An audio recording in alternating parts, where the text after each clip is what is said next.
who invented the game of chess. And the king was so excited about the game and became a addicted player that he told the inventor, you can ask for anything you want and it'll be yours.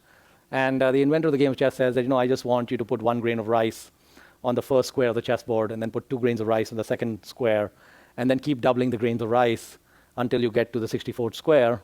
And that's all I want. And that emperor clearly was not smart enough to be employed by Google. And he was mathematically challenged, so he basically got upset with this inventor. I wanted to give you all these things, and this is all you want, a bunch of rice. So the guy said, yeah, that's all I want. So he tells his treasurer, measure out the rice for him and get him out of my court. And after a week, when the treasurer was still not done, he asked him what the problem was. He said, well, it took me a while to run the calculation, but we don't have the rice. In fact, he said that there's not enough rice in the kingdom or even on the planet to fulfill the request. And the amount of rice, it becomes, 2 to the 64 minus 1, which is a long Google-ish kind of number.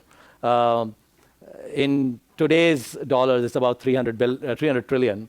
And I think that is just about global GDP. Actually, not global GDP, but global wealth. So if you took the wealth of every man, woman, and child on the planet, that would have about equal to the 2 to the 64 minus 1 grains of rice.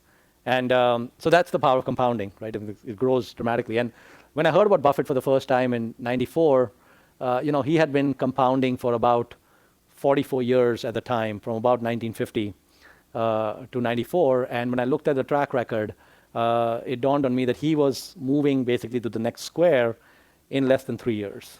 He'd averaged for the first 44 years about 31% a year. So if you compound at 26% a year, your money doubles every 3 years. And of course, if you're doing 31%, then you're going even faster. And so basically,